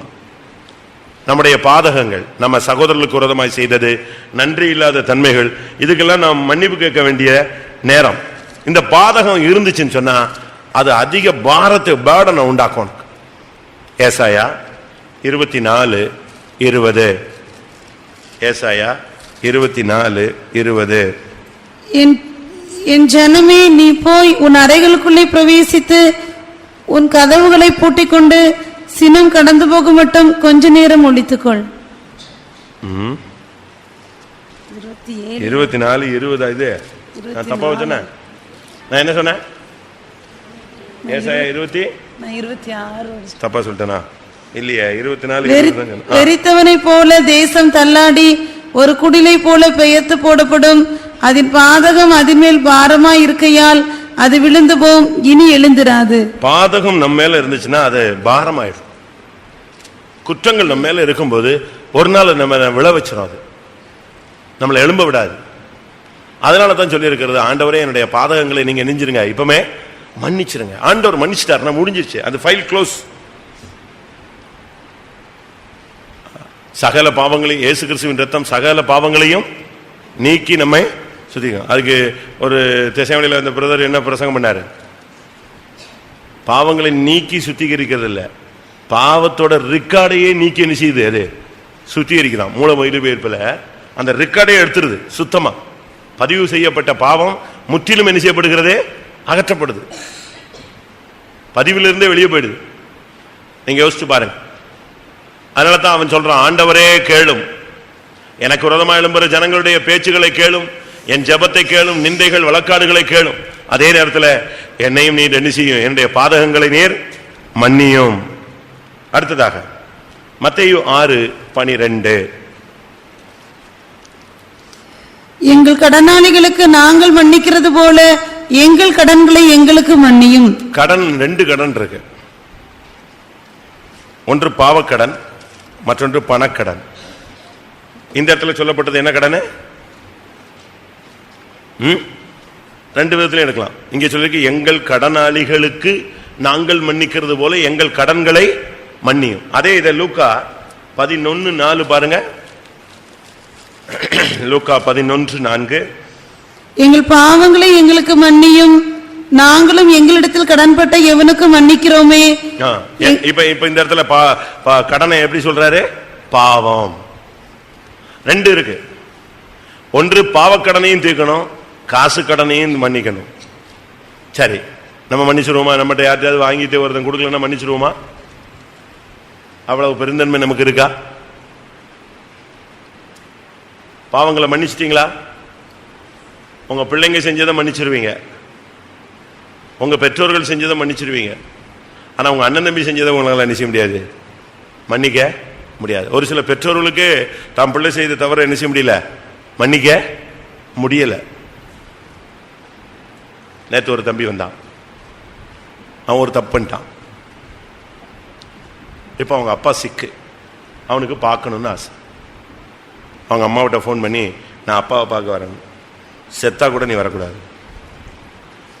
இல்லை, நான் ஜஸ்ட் வந்து பார்த்துறேன், நான் செஞ்சது தப்பு தான், மன்னிப்பு கேட்குறேன், காலில் விழுந்து மன்னிப்பு கேட்குறேன், என்னை ஒரு சான்ஸ் கொடுங்க, அப்பாவை பார்க்க. வந்துடாத. அவன் பையன் சென்னையிலேருந்து இங்கே வரைக்கும் வந்தான், என் ரூம் வரைக்கும் வந்தான். ஆனால் எங்கே போக முடியல அவனால், கடைசி வரைக்கும் அப்பாவை பார்க்காமலே போயிட்டான். நான் சொன்னேன், ஒரு டாக்டர் மாதிரியாவது உள்ளே போயிடலாமே. ஐயோ, என் தங்கச்சி அங்கே இருக்கா, பிசாஸ் மாதிரி பிடிச்சிக்குவாங்க, என்னை ஒரு வழி பண்ணிடுவாங்க, ஆஸ்பத்திரியிலே அசிங்கப்படுத்திடுவாங்க. நான் சொன்னேன், அப்போ ஒன்று செய், நீ பெரிய டாக்டர்கிட்ட பேசி ஐசியூ வார்டில் வச்சு எப்படியாவது உள்ளே பூந்து பார்த்துருங்க. ஐயோ, எங்கே போனாலும் என்னை கொன்னே விடுவாங்க, அவங்க என்னை உள்ளே விடவே மாட்டாங்க. நான் எத்தனையோ ட்ரிப்பு கெஞ்சிட்டேன், அழுதுட்டேன், மன்னிப்பு கேட்டேன், நான் பணம் அனுப்புகிறேன்னு சொல்லிட்டேன். உன் பணமும் தேவையில்லை, உன் மன்னிப்பும் தேவையில்லை, உன் முகமும் தேவையில்லை. நான் உன்னை ஒரே பையன் வளர்த்தேன், அதுக்கு நீ பண்ண துரோகத்துக்கு என் மூஞ்சிலேயே முழிக்கக்கூடாது. அவங்க ஆர்சி எப்படி இருக்குன்னு யோசிச்சு பாருங்க. அவங்களுக்கு என்ன செய்ய முடியல, அந்த பிள்ளைய மன்னிக்க முடியல. இது போல உங்களுக்கு மன்னிக்க முடியுமா? அவங்களுக்கு சொல்றாங்க, ஆண்டவரே எங்கள் கடன்களை மன்னியும், எங்கள் பாவங்களை மன்னியும். ஒன்று பாதகம் மன்னிக்கப்படணும், 2வது நம்முடைய பாவம் மன்னிக்கப்படணும், 3வது நம்முடைய கடன் மன்னிக்கப்படணும். அது என்ன கடனே? நம்ம ஆண்டவர்கிட்ட ரொம்ப காசு வாங்கிட்டு திருப்பி கொடுக்காம விட்டோமா? ஒரு விசுவாசியினுடைய ஆண்டவருக்கு செலுத்த வேண்டிய கடன் என்ன? பிரசங்கம் பண்ணியிருக்கனே, ஸ்தோத்திரம் பண்றது கடனே, ஸ்தோத்தரிக்க கடனாளிகளாய் இருக்கிறோம், சுவிசேஷம் சொல்ல கடனாளிகளாய் இருக்கிறோம், அன்பு கூற கடனாளிகளாய் இருக்கிறோம். இதெல்லாம் பைபிள்ல இவ்வளவு வசனங்கள் இருக்கு. நான் சுவிசேஷம் சொல்லாததுக்கு என்ன மன்னியும், மற்றவங்களை மன்னிக்காமல் இருக்கிறதுக்கு என்ன மன்னியும், மற்றவங்களுக்காக ஸ்தோத்திரம் பண்ணாமல் இருக்கிறதுக்கு என்ன மன்னியும். வசனம் சொல்றேன், சொல்லுங்க வரிசையா. ரோமர் 1ஆம் அதிகாரம் சுவிசேஷத்துக்கு கடன். தெசலோனிக்கர் 2 தெசலோனிக்கர் 1:3 டக்கு டக்குன்னு வாசிங்க. ரோமர் 1:15. 14 கிரேக்கருக்கும் மற்ற அந்நியருக்கும் ஞானிகளுக்கும் மூடருக்கும் நான் கடனாளியாய் இருக்கிறேன். அதுக்கு மேல் வசனம். சகோதரரே, புறஜாதிகளான மற்றவர்களுக்குள்ளே நான் பலனை அடைந்தது போல உங்களுக்குள்ளும் சில பலனை அடையும்படிக்கு உங்களிடம் சுவிசேஷம் அறிவிக்க என்னால் இயன்ற மட்டும். ஆகையால் ரோமபுரியில் இருக்கிற உங்களுக்கும் என்னால் இயன்ற மட்டும் சுவிசேஷத்தை பிரசங்கிக்க விரும்புகிறேன். சுவிசேஷம் அறிவிக்க கடனாளிகள். 2 தெசலோனிக்கர் 1:3. சகோதரரே, நாங்கள் எப்பொழுதும் உங்களுக்காக தேவனை ஸ்தோத்திரிக்க கடனாளிகளாய் இருக்கிறோம். நம்ம மேல விழுந்த கடன். ஒரு விசுவாசிக்காக, ஒரு ஊழியக்காரனுக்காக, தேசத்துக்காக, சபையில் உள்ள ஜனங்களுக்காக, உனக்கு அறிமுகமான எல்லாருக்கா நீ என்ன செய்யணும்? தேவனை ஸ்தோத்திரிக்கணும். இந்த கடன்ல நீங்க என்னைக்கு தீர்க்க போறீங்கன்னு தெரியல, அது நிச்சயமா செய்யணும். அடுத்து 2வது சுவிசேஷம் அறிவிச்சே ஆகணும். சும்மா நீ மட்டும் பைபிள் தூக்கிட்டு வரக்கூடாது, போகணும். சுவிசேஷத்தை அறிவி, உன்னால முடிஞ்ச அளவு அறிவுக்கு ஏற்ற மாதிரி சொல்லு. அது பெரிய அழகா அப்படி சொற்கோர்வை, என்னது என்ன எழுத்து, என்ன வார்த்தைகள் எல்லாம் அப்படி கோர்வையாக எதுகை மோனையோட தான் பேசணும்னு அவசியம் கிடையாது. நீ உன்னுடைய ஸ்டைல்ல பேசினாலே போதும், அந்த ஆத்மாவுடைய இருதயத்தை தொட்டா போதுமானது. அடுத்து அன்பு கூறுகிற 1 யோவான் 4:11. பிரியமானவர்களே, தேவன் இவ்விதமாய் நம்மிடத்தில் அன்பு கூர்ந்திருக்க நாமும் ஒருவரிடத்தில் ஒருவர் அன்பு கூற கடனாளிகளாய் இருக்கிறோம். எல்லாரையும் நேசிக்கணும். அடுத்ததாக லூக்கா 23:34 படி இயேசு சொல்றார், பிதாவே இவர்கள் அறியாமல் செய்கிறார்கள், இதை மன்னியும். இதுதான் பயங்கரமான கான்செப்ட். வாசிங்க லூக்கா 23:34. அப்பொழுது இயேசு, பிதாவே இவர்களுக்கு மன்னியும், தாங்கள் செய்கிறது இன்னதென்று அறியாதிருக்கிறார்களே என்றார். பாத்தீங்களா? அப்படி பண்ணிக்க முடியுமா? அவங்க அறியாமல செஞ்சாங்க. இயேசுவை சிலுவையில் அறைஞ்சது தெரிஞ்சா தெரியாமலா? ரொம்ப தெளிவா செஞ்சாங்க. அவங்க சொல்றாங்க, அவரு பிலாத்து சொல்றான், பரபாசை நான் விடுவிக்கட்டுமா இயேசுவை விடுவிக்கட்டுமான்னு. என்ன சொல்றாங்க? பரபாசை விடுவீங்க. அப்ப இவர் ரத்தமும் இவருடைய என்னது, எங்கள் மேலும் எங்கள் பிள்ளைகள் மேலும் இந்த ரத்த பலி வரட்டுங்க, செய்யுங்க, அடிச்சு கொள்ளு அப்படின்னு சொல்றான். அப்படி இருக்கா வசனம்? அவங்க எங்கள் மேலும் எங்கள் பிள்ளைகள் மேலும் வரட்டும் சொல்லி ஏத்துக்கிட்டு சிலுவையில் அறைஞ்சது. ஆனா இயேசு சொல்றாரு, எப்படி சொல்றாரு? இவர்கள் அறியாமல் செய்கிறார்கள். ஆனா உண்மையாவே அவங்க அறியாம தான் செஞ்சது. வாசிங்க மத்தேயு 27:25. அதற்கு ஜனங்கள் எல்லாரும், இவனுடைய இரத்த பலி எங்கள் மேலும் எங்கள் பிள்ளைகள் மேலும் இருப்பதாக என்று சொன்னார்கள். எப்படி இருக்கும்? இப்படி ஏத்துக்கிட்டவங்களை இயேசு சொல்றாரு, இவர்கள் என்ன செய்கிறார்கள்? அறியாமல் செய்கிறார்கள். அப்படி சொல்ல முடியுமா?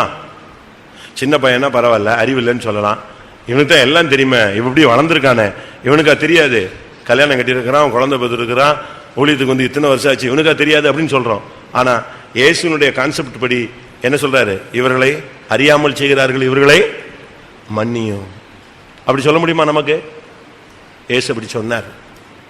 அதனால தான் சொல்லி இருக்கிறது, ஆண்டவரே கேளும், ஆண்டவரே மன்னியும், பாதகங்களை மன்னியும், பாவத்தை மன்னியும், கடன்களை மன்னியும். கடைசியாக 3வது, ஆண்டவரே கவனியும். அதான் ரொம்ப முக்கியமானது. எதை கவனிக்கணும்? அதுக்கு ஒரு 2 பாயிண்ட் சொல்லி முடிக்கிறேன். சங்கீதம் 5:1. சங்கீதம் 5:1. கர்த்தாவே என் வார்த்தைகளுக்கு செவிகொடும், என் தியானத்தை கவனியும். கவனியும். ஆண்டவர் கவனிக்கிறது நம்முடைய தியானத்தை கவனிக்கிறார். உங்களுடைய தியானம் எப்படி இருக்கு? இன்னைக்கு தியானங்கிறது வேற மாதிரி போயிடுச்சு. மெடிடேஷன் சொல்லிட்டு அது யோகா, அப்படி இப்படி ஆழ்நிலை தியானம், அந்த தியானம் இந்த தியானம்னு நினைஞ்சிருச்சு, வித்தியாசமா போயிடுச்சு. ஆனா பைபிள் படி உள்ள தியானம்னா என்ன? ஆண்டவரை தியானிக்கும் போது கரெக்டா நீங்க தியானிச்சீங்கன்னா அனல் மூழும். ஆனா சரியா தியானிக்காம உட்காந்துக்கிட்டு வேற எதையோ தியானிச்சிட்டீங்கன்னா உன் ஆவி என்ன செய்யும்? தொய்ஞ்சு போயிடும்.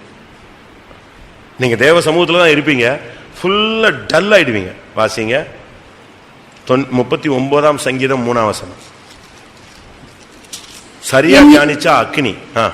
என் இருதயம் எனக்குள்ளே அனல் கொண்டது, நான் தியானிக்கையில் அக்கினி மூண்டது. தியானிக்கையில அக்கினி மூழும்.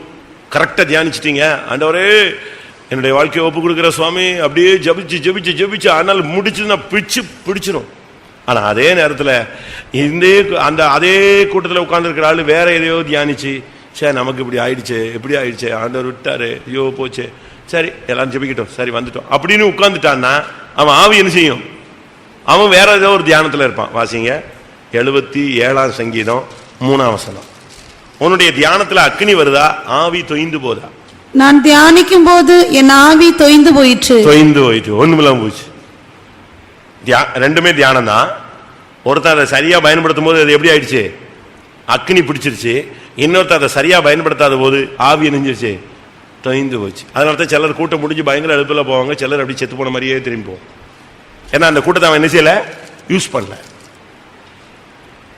அதான் முக்கியம். இப்ப வியாதியஸ்தரா ஆஸ்பத்திரிக்கு போறாங்க. ஒரு சிலர்லாம் பாருங்க, வீட்டுக்கு போகும்போது காரில் திரும்பி போகும்போது இல்லை நடந்து போகும்போது நல்ல சுகதேகியா போவாங்க, நான் வந்தேன் எனக்கு சுகமாயிடுச்சு. ஒரு சிலர் பாருங்க திருப்பி போவாங்க, அது சுகமாகாதாமே, அது அப்படிதான் இருக்குமாமே, இந்த வியாதிக்கு மருந்தே இல்லையாமே, இப்படியே செத்து போன மாதிரியே திரும்பி போவான். போகும்போதே 10 பேரை சாவடிச்சிட்ட மாதிரி தான் போவோம். கேட்கறவங்களாம் அப்படியா, மருந்தே இல்லையா, போச்சா. அவன் ஆவியும் சேர்ந்து தொய்ஞ்சு போகும். நம்பிக்கையெல்லாம் என்ன செய்யும், தளரும். இன்னைக்கு நீங்க எப்படி தியானிக்கிறீங்க? உங்களுடைய தியானம் எப்படிப்பட்டது? ஆண்டவரே என் தியானத்தை கவனியும், அதான் முக்கியம். ஆண்டவர் நம்முடைய தியானத்தை கவனிக்கிறார். ஈசாக்கு தியானம் பண்ணும்படியாக சாயங்கால வேளையில் வெளியில் போயிருந்தான். ஆதியாகமம் 24:63. 24, ஆதியாகமம் 24:63. ஈசாக்கு சாயங்கால வேளையிலே தியானம் பண்ண வெளியிலே போயிருந்து அங்கேதான் அவன் ரெபெக்காளை பார்த்தான்.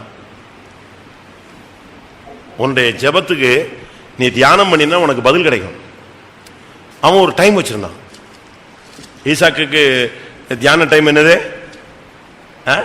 சாயங்காலம். ஏன்னா அப்பாவை கவனிக்கணும், அம்மா இல்லை, அம்மா இறந்துட்டாங்க, இப்ப அப்பாவை என்ன செய்யணும், கவனிக்கணும். அடுத்த ஆடு மாடுகள் எல்லாம் என்ன செய்யணும், கிளியர் பண்ணி பட்டியில வந்து அடைக்கணும். எல்லாம் தண்ணி கட்டி கரெக்டாக அடைச்சிட்டு அப்பாவை பார்த்துட்டு நேரம் எங்கே வரான், ஊருக்கு வெளியே. எதுக்கு வர்றான்? ஆண்டவரை நோக்கி தியானம் பண்ண வரான். அவனுக்கு ஒரு டைம். ஆனால் அதே நேரத்தில் தாவீதை பார்த்தீங்கன்னா அவருக்கு பிரச்சனை இல்லை, ஆடு மேய்க்க வேண்டியதில்லை, இப்போ எல்லாத்தையும் விட்டுட்டாரு. இப்போ யாராயிட்டார்? அவரு கிங் ஆயிட்டார், எம்பரர் ஆயிட்டார், பெரிய பேரரசர். அதனால அவனுக்கு டைம் இருந்துச்சு. அதன் டைமை அவன் அழகா யூஸ் பண்ணான். அந்தி சந்தி மத்தியான வேளைகளில் 55ஆம் சங்கீதம் 17ஆம் வசனம். அவனுக்கு 3 டைம் ஜெபத்தை வச்சுக்கிட்டான். 55:13. அந்தி சந்தி மத்தியான வேளைகளிலும் நான் தியானம் பண்ணி முறையிடுவேன். பாத்தீங்களா? தாவீதுக்கு அவனுடைய அந்த தியானங்கிறது ஒரு விதத்துல ஆண்டோடைய பாதத்தில் அமர்ந்திருக்கிற ஒரு தன்மை. ஈசாக்கு சாயங்கால வேலையை வச்சிருந்தான். தாவீதுக்கு ஃப்ரீ இருந்ததுனால எத்தனை டைம் வச்சுக்கிட்டான்? 3 டைம்ஸ் வச்சுக்கிட்டான். அந்தி சந்தி மத்தியானம், எல்லாம் காலையில மத்தியானம் சாயங்காலம் 3 நேரமும் கரெக்டா போயிடும். முஸ்லீம் எத்தனை தரம்? முஸ்லீம் 5 முறை கரெக்டாயத்துக்கு அடிச்சுட்டு வாங்க. அடிச்சுட்டானா ஓதிட்டானா எங்க போயிடுவான்? கட்சி பத்தி தலையில போட்டுருவான். அவன் வெக்கமே பட மாட்டான். நம்ம ஆளுங்க தாங்க அந்த டைம் வந்தா அவங்க வெளியால உட்காந்து ட்ரெயின்ல பாருங்க. அன்னைக்கு நாங்க வரோம், அழகா கரெக்டா அவன் அவ்வளவு நேரம் பேசினான்னு சிரிச்சுக்கிட்டு இருந்தான். சடார்னு அந்த இடத்துல எதை போட்டான், துண்டை விரிச்சிட்டானே. நம்ம ஆளுங்க யாரையாவது ஜெபிக்க சொல்லுங்க அப்படின்னு பைபிளே எடுக்க மாட்டான். ஸ்தோத்திரம் ஸ்தோத்திரம் பைபிளே உள்ள வச்சுக்குவான், வெளியே எடுக்க மாட்டான். ஏன்னா பெந்தேகோஸ்காரன் கண்டுபிடிச்சிருவான், ஸ்தோத்திரம் பண்ணா ஏதாவது கேட்டுருவான். அவன் அதெல்லாம் கவலையே படுறதில்ல, கொள்ளாவை தூக்கி வச்சிருவான், ஒரு துண்டை விரிப்பான். நான் பார்த்துக்கிட்டே இருக்கேன், நான் இதெல்லாம் வேடிக்கை பார்த்துட்டே இருக்கேன். ஒரு நாள் அந்த கீச்சைன் நம்மளாம் கீச்சைன் நேர போக்குக்கு வச்சிருப்பான், நார்த்து சவுத்துலாம் பார்த்துருக்கீங்களா? ஒரு சின்ன கீச்சைன் இருக்கும், அது ரவுண்ட் அடிச்சுக்கிட்டே இருக்கும், நம்ம திசை காட்டும் கருவி. அவன் அதை வச்சிருக்கான். ட்ரெயின் அன்னைக்கு போய்கிட்டு இருக்கு. நான் என்னன்னா இவன் முஸ்லீம் இப்படி தூக்கி வச்சு பார்த்துக்கிட்டே இருக்கான். கரெக்டாக பார்த்தான், அது அந்த காஃபாவை நோக்கி அது திரும்பிடுச்சு. திரும்பின உடனே கரெக்டாக துண்டை அதுக்கு நேரம் இப்படி டைரக்ஷனை திருப்பி போட்டு முழங்கால போட்டான். எங்கே போகுது? அவனுடைய இது ஸ்ட்ரைட் மக்காவை நோக்கி பார்க்கணும். இதே பழக்கம் தானியலுக்கு இருந்துச்சு. மக்காவை நோக்கி பார்க்கல, எங்க நோக்கி பார்த்தான்? தானியேல் தான் 3 தரம் செய்து வந்தபடி எருசலேமுக்கு நேராக தன் பலகணிகளை திறந்து வைத்து எருசலேமுக்கு நேரம் ஜெபிக்கிற பழக்கம். நீ மக்கா மதீனா பாரு, நான் எருசலேமை பார்க்கறேன்னா டக்குனே தானியேல் 6:10. தானியேலோ வென்றால் அந்த பத்திரத்துக்கு கையெழுத்து வைக்கப்பட்டது என்று அறிந்த போதிலும் தன் வீட்டுக்குள்ளே போய் தன் மேலறையிலே எருசலேமுக்கு நேராக பலகணிகள் திறந்திருக்க. பாத்தீங்களா, எருசலேமுக்கு நேரா அவன் ஜெபிச்சான். நீங்க எங்க நோக்கி ஜெபிக்கணும்? ஏசாயா எங்க நோக்கி ஜெபிச்சாரு? எசேக்கியா எங்க நோக்கி ஜெபிச்சாரு? நம்ம ஆளுங்க வந்து ரொம்ப வீக், பைபிள்ல ரொம்ப வீக்.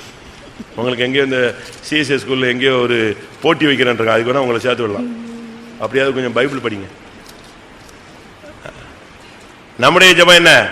எசேக்கியாவும் ஏசாயாவும் வானத்தை நோக்கி அபயம் விட்டார்கள். வாசிங்க. 2 நாளாகமம் 33:32. இது நிமித்தம் ராஜாவாகிய எசேக்கியாவும் ஆமோசின் குமாரனாகிய ஏசாயா தீர்க்கதரிசியும் பிரார்த்தித்து வானத்தை நோக்கி அபயம் விட்டார்கள். அவங்க வானத்தை நோக்கி, சீயோனை நோக்கி பாரு. நமக்கு எருசலேம் இங்க லோக்கல்ல இருக்கிற எருசலேமும் கிடையாது, லோக்கல்ல இருக்கிற காஃபாவும் மக்காவும் கிடையாது. நமக்கு பரிசுத்த ஸ்தலம் எங்க இருக்கு? மேல இருக்கு. வானத்தை நோக்கி அபயம் விட்டார்கள். நம்முடைய தியானம் எப்படி இருக்கு? உன்னுடைய தியானம் மல்கியால சொல்லி இருக்கிறது, உம்முடைய நாமத்தை தியானிக்கிறேன். சங்கீதம் 1:2 வாசிக்கிறோம், உம்முடைய வேதத்தை தியானிக்கிறேன். வாசிங்க. மல்கியா 3:16 ஆண்டோடைய நாமத்தை தியானிக்கிறது. சங்கீதம் 1:2 வேதத்தை தியானிப்பது. கர்த்தருக்கு பயந்தவர்களுக்காகவும் அவருடைய நாமத்தை தியானிக்கிறவர்களுக்காகவும் ஞாபக புஸ்தகம் ஒன்று அவருக்கு முன்பாக எழுதப்பட்டிருக்கிறது. ஆண்டோடைய நாமத்தை தியானிச்சா ஞாபக புஸ்தகம் எழுதிக்கிட்டே இருப்பாரு. எத்தனை தரம் நாமத்தை தியானிச்சான், ஆண்டவரை உயர்த்தினான், ஸ்துதிச்சான், எவ்வளவு நேரம் ஜெபிச்சான், எவ்வளவு நேரம் ஆண்டவரை மகிமைப்படுத்தினா, அது ஒரு புக்கில் எழுதிக்கிட்டே இருப்பார். எத்தனை மணி நேரம் ஸ்தோத்திரம், எத்தனை ஸ்தோத்திரம். சில வீடுகள்லாம் பாருங்க, அது ஒரு பிராக்டிஸ். இப்போ மற்றவங்கெல்லாம் ஆர்சியில் என்ன செய்யறாங்க? ரொசாரி, என்னது ரொசாரி தானே, அந்த ஜபமாலையை உருட்டிக்கிட்டே இருப்பாங்க. அதாவது அதனுடைய தாட்டு வந்து சரிதான் ஒரு விதத்தில். அதாவது எத்தனை தரம்ங்கிறது தான் அவங்களுடைய முக்கியம். நீங்க என்ன பண்றீங்க? ஒரு வயசான அம்மா ஃபைத்தம்ல இருந்துச்சு, இப்ப இருக்கான்னு தெரியல. அது இந்த சீனிக்கெல்லாம் பொறுக்கி வச்சிருந்துச்சு. நான் நினைச்சேன், இது இந்த வயசு காலத்துல என்னத்தை விளையாட போகுதுன்னு பார்த்தேன். அது விளையாடல. இந்த பாக்கெட்ல இருந்து இந்த பாக்கெட்டுக்கு என்ன செய்யும்? சோத்திரம் சோத்திரம் சோத்திரம் சோத்திரம் சோத்திரம்னா அந்த கல் அடுத்த பாக்கெட்டை போயிடுச்சுன்னா என்னது? இத்தனை தோத்திரம். நம்ம அப்படி பண்றோமா? எவ்வளவு நேரம் ஆண்டோடைய நாமத்தை தியானிக்கிறோம்? யோசிச்சு பாருங்க. இரவும் பகலும் கர்த்தருடைய வேதத்தில் தியானமா இருக்கிற மனுஷன் பாக்கியவான், அவன் செய்வதெல்லாம் வாய்க்கும். ஆண்டோடைய வார்த்தையை தியானிக்கணும். இப்படி ஒரு பிராக்டிஸை நம்ம இந்த நாட்களில் கொண்டு வர வேண்டியது அவசியம். அப்படி ஆண்டவருடைய நாமத்தை நீ தியானிச்சுக்கிட்டே இருந்தேன்னா உனக்கு முன்னாக ஒருத்தனும் எழுத்து நிற்க முடியாது. யோசுவா 1 அதிகாரத்தில் இரவும் பகலும் அதுவே உன் தியானமா இருப்பதாக. யோசுவா 1:8. இந்த நியாயப்பிரமாண புஸ்தகம் உன் வாயை விட்டு பிரியாதிருப்பதாக, இதில் எழுதியிருக்கிறவர்களின் படியெல்லாம் நீ செய்ய கவனமாய் இருக்கும்படி இரவும் பகலும் அதை தியானித்துக் கொண்டிருப்பாயாக. அப்பொழுது நீ உன் வழியை வாய்க்க பண்ணுவாய், அப்பொழுது புத்திமானாயும் நடந்து கொள்ளுவாய். அப்ப நீ 5ஆம் வசனத்துல நீ உயிரோடு நாளெல்லாம் ஒருவனும் உனக்கு முன்னால நினைச்ச முடியாது, நிக்கவே முடியாது. அது அவனுக்கு கொடுத்த ஒரு வாக்குத்தத்தம். அடுத்ததாக கவனிக்கிற இன்னொரு காரியம், சங்கீதம் 17:1. கர்த்தாவே நியாயத்தை கேட்டருளும், என் கூப்பிடுதலை கவனியும். கூப்பிடுதலை கவனியும். ஜபத்தினுடைய இன்னொரு போர்ஷன் கூப்பிடுதல். இப்போ ஒரு ஆள் போறாரு, பிரதர் அப்படின்னா அவனுக்கு கேட்டாதான் என்ன செய்வான்? கேட்டதானே திரும்புவான். அங்க 10 பிரதர் போயிட்டு இருக்கும்போது பிரதர்னா எந்த பிரதர் திரும்புவாரு? இங்கே சொல்லியிருக்கு, என் கூப்பிடுதலை கவனியும். உன்னுடைய கூப்பிடுதல் என்பது கரெக்டா இருக்கணும், இல்ல சவுண்டா இருக்கணும். அந்த கூப்பிடுதல் கரெக்டா இருந்துச்சுன்னா உனக்கு பதிலும் வரும். ஏசாயால வாசிக்கிறோம் 30 ஏசாயா 30:19. உன் கூப்பிடுதலின் சத்தத்தை கேட்ட உடனே இறங்கிடுவார். அவர் உன் கூப்பிடுதலின் சத்தத்துக்கு அவர் உருக்கமாய் இறங்கி அதை கேட்ட உடனே உனக்கு மறு உத்தரவு அருளுவார். அப்படி நீ கூப்பிடணும். உன்னுடைய கூப்பிடுதலின் சத்தம் தான் ரொம்ப முக்கியம். நீங்க அப்படி கூப்பிடுறீங்களா? ஒரு ஆபத்துல இருக்கும்போது நம்முடைய கூப்பிடுதலின் சத்தம் தான் முக்கியம். வாசிங்க நெகேமியா 9:9. ஆண்டவரே என் சிறுமையை கண்ணோக்கி பார்த்து என் கூப்பிடுதலின் சத்தத்தை கேளு. எகிப்திலே எங்கள் பிதாக்கள் அனுபவித்த சிறுமையை நீர் கண்டு சிவந்த சமுத்திரத்தில் அவர்கள் கூப்பிடுதலை கேட்டீர். பாத்தீங்களா? நீங்க அந்த கூப்பிடுதலை பத்தி நான் உங்களுக்கு விளக்கம் சொல்றேன். எகிப்துல ஒரு வழி ஆயிட்டாங்க அவங்க. சரி விட்டா போதுன்னு தப்பி எங்க வந்தாச்சு? செங்கடல் கிட்ட வந்தாச்சு. அப்படித்தான் இருக்கு. சிவந்த சமுத்திரத்துக்கிட்ட வந்தாச்சு. சிவந்த சமுத்திரத்துக்கிட்ட வந்தா யார் வந்துட்டா? மறுபடியும் அதே ப்ராப்ளம் வந்துருச்சு. அதே ஆள் வந்துட்டான். எகிப்து வந்துருச்சு. என்ன பண்ணுவீங்க? அப்ப இவங்களுடைய கூப்பிடுதல் எப்படி ஒரு 6 லட்சம் பேரும் கடந்து கத்தனானா எப்படி கத்திருப்பான்? லட்சக்கணக்கான ஜனங்களும் ஐயோ வந்துட்டானே சுவாமி, என்ன பண்ணுவீங்க, எங்களை காப்பாத்துங்க. உடனே அந்த அக்னி ஸ்தம்பம் எங்க போயிடுச்சு? உடனே அந்த அக்னி ஸ்தம்பம் எங்க போச்சு? பெண்ணால போய் அவனையும் இவனையும் கேப் கொடுத்துருச்சு, நிப்பாட்டிடுச்சு. பயங்கரமா இருந்துச்சு அந்த கூப்பிடுதலின் சத்தம்.